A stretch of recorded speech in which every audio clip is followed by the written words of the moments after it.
que é a migração? Segundo um dicionário, é o deslocamento periódico de espécies de animais de uma região para outra, associado a mudanças cíclicas de características ambientais. Especificando um pouco mais, a migração é o deslocamento populacional pelo espaço geográfico, de forma temporária ou permanente, que desde o início da humanidade tem contribuído para a sobrevivência do ser humano. O homem que migra o faz por alguma razão, e muitas vezes a sobrevivência de um determinado grupo social depende de seu deslocamento pelo espaço, como por exemplo, durante a pré-história, quando os primeiros seres humanos migravam em busca de alimentos. Existem diversos tipos de migrações, entre eles a econômica, que é quando o migrante sai em busca de melhores qualidades de vida, empregos, salários, muito comuns em países e regiões subdesenvolvidas. Cultural e religiosa, que no caso de grupos sociais que migram para o local com o qual identifica, como os muçulmanos, que migram para Meca a fim de facilitar a prática de sua religião.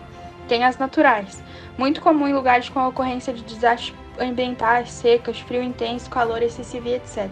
Tem as políticas. Ocorre com bastante frequência durante crises políticas, guerras, ditaduras, nas quais vários contingentes políticos migram, de forma livre ou forçada, para evitar os problemas de seus países. Exemplo disso, atualmente, são os refugiados sírios, que deixam seu país para fugir de uma guerra civil que já dura quase 3 anos e contabiliza mais de 130 mil mortos.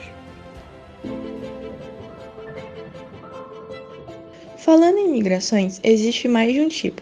Dentre eles podem ser migração externa e migração interna. A migração externa ou internacional é quando indivíduos se deslocam para outros países.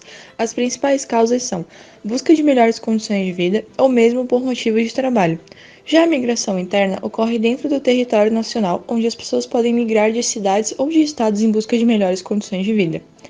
Migração temporária e migração permanente. A migração temporária ou sazonal é aquela em que a pessoa se desloca por um curto espaço de tempo, por exemplo, durante um intercâmbio escolar ou uma apresentação num congresso.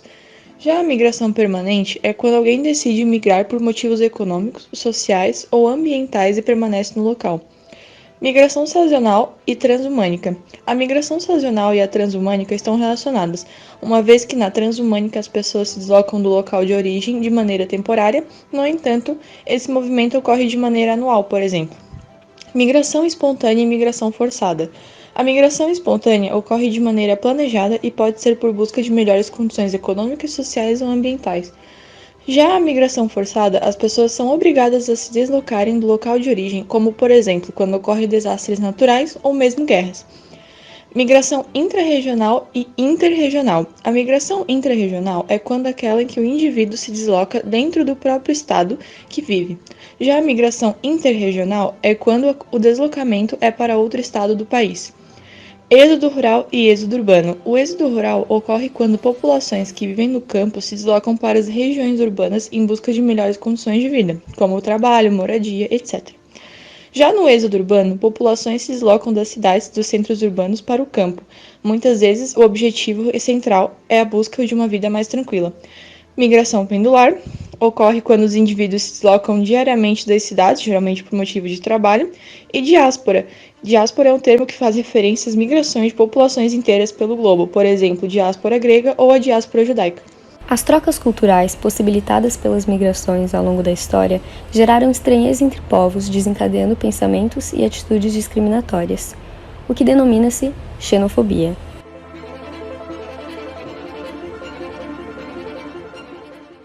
Atitudes xenofóbicas incluem desde o impedimento à imigração de estrangeiros ou de pessoas pertencentes a diferentes culturas e etnias, consideradas como ameaça, até a defesa do extermínio desses grupos. Por essa razão, a xenofobia tende a ser normalmente associada a preconceitos étnicos ou ligados à nacionalidade, junto à criação de estereótipos pejorativos. Um dos primeiros exemplos de sentimento xenófobo na cultura ocidental é a retaliação pelos gregos aos estrangeiros, que eram vistos por estes como bárbaros. Havia a crença de que o povo grego e a cultura eram superiores a todos os outros e a conclusão subsequente de que os bárbaros eram naturalmente escravizados. Atualmente, com o aumento da migração, a intolerância e a xenofobia crescem na mesma medida. Infelizmente, há países que adotam políticas oficiais xenofóbicas para conter fluxos migratórios. Um dos principais símbolos da xenofobia na América atualmente é o muro que impede a entrada de imigrantes na fronteira entre o México e os Estados Unidos. Já no Brasil, alvos comuns dentre outros grupos são os venezuelanos e os haitianos, que sofrem atitudes discriminatórias de violência e outras manifestações contra a imigração. Na xenofobia brasileira, ocorre uma seleção étnica e cultural que poupa grupos de imigração de origem europeia e potencializa a discriminação contra populações negras, muçulmanas, indígenas, nativas de outros países. Isso só demonstra a relação próxima entre o racismo e a xenofobia. Além disso, a xenofobia pode ser presenciada dentro de um mesmo país, onde haja fluxo migratório de indivíduos de regiões diferentes. No Brasil, as regiões Norte e Nordeste são de longe as que mais sofrem preconceito diante outros estados, como, por exemplo, podemos citar estereótipos reforçados pela mídia, que potencializam pensamentos xenofóbicos. No Brasil, a xenofobia se caracteriza como crime de ódio pela Lei 7.716. A pena vai de 1 a 3 anos de prisão e inclui multa pelas injúrias motivadas por elementos referentes a raça, cor, etnia, religião, origem ou a condição de pessoa idosa ou portadora de deficiência.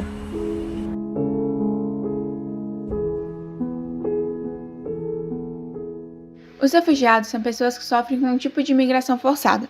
Eles foram obrigados a sair de seu país de origem devido a fundados temores de perseguição relacionada à questão de raça, religião, nacionalidade, pertencimento a um determinado grupo social ou opinião política, como também devido à grave e generalizada violação de direitos humanos e conflitos armados. A vida como refugiado pode ser difícil de imaginar, mas para 25,4 milhões de pessoas em todo o mundo é uma realidade apavorante. Segundo a Agência da ONU para Refugiados, a Síria foi o país que mais gerou refugiados no mundo. Cerca de 824 mil pessoas foram forçadas a fugir dos conflitos que assolam o país. As crises na África subsaariana também levaram a novos deslocamentos. Quase 737 mil pessoas deixaram o Sudão do Sul para escapar de uma crise humanitária que cresceu consideravelmente em 2016. Burundi, Iraque, Nigéria e Eritreia também geraram um grande número de refugiados. Os refugiados saem de seu país muitas vezes sem documentação necessária para manter-se dignamente em outras regiões. Os exilados chegam em outros países com recursos próprios, utilizando avião, automóveis e até embarcações. Esses meios nem sempre são seguros. Em muitos casos, essas viagens são feitas por famílias com crianças, o que deixa a travessia ainda mais crítica. O Mar Mediterrâneo tem sido um dos principais campos de fuga dos refugiados. Calcula-se que em 2015, mais de 300 mil pessoas têm utilizado o Mar Mediterrâneo para chegar de forma ilegal na Europa. Essa travessia é feita em embarcações em condições precárias, que muitas vezes pertencem a traficantes de pessoas, que costumam cobrar aproximadamente 10 mil por pessoa. Em virtude das péssimas condições da viagem, mais de 2 mil pessoas morreram afogadas no Mediterrâneo em 2018. Em consequência ao elevado número de refugiados, várias pessoas ao redor do mundo estão tentando a todo momento garantir que os refugiados tenham acesso a comida, moradia, saúde e muito mais, para garantir os direitos humanos para essas pessoas, que tiveram que sair de seu país para se salvar. Vale ressaltar que, na maioria das vezes, os refugiados são vítimas de xenofobia, o que é classificado como um crime, mas você pode fazer algo para ajudar.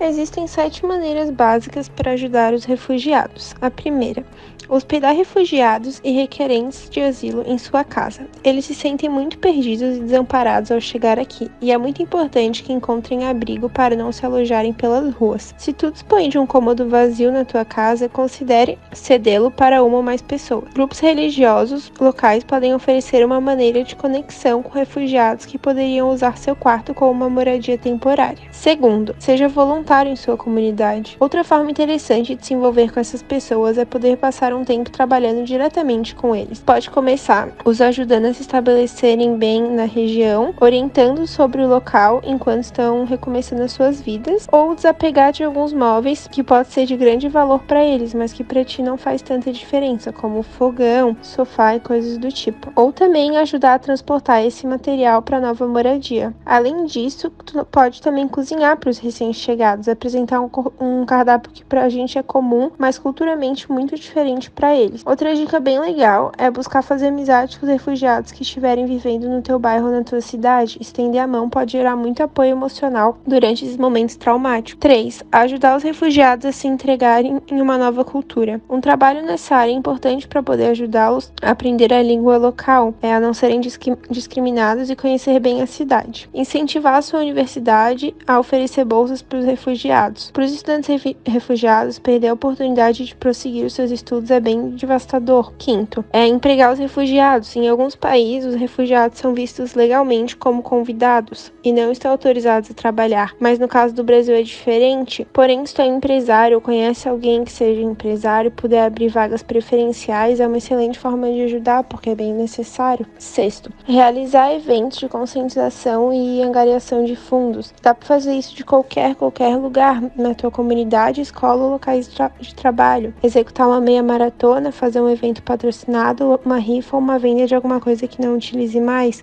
Existem sites que tornam a doação mais fácil para os seus apoiantes. E sétimo, por último, doar. Se tu não tiver disponibilidade de fazer trabalho voluntário, mas ainda assim quiser ajudar, considera fazer uma doação. Algumas das principais e mais conhecidas organizações de acolhimento e reintegração de refugiados são: primeiro, a Agência da ONU para Refugiados; segundo, o Serviço Global da Igreja; e terceiro, o Comitê Americano de Refugiados; e quarto, o Comitê Internacional de Resgate.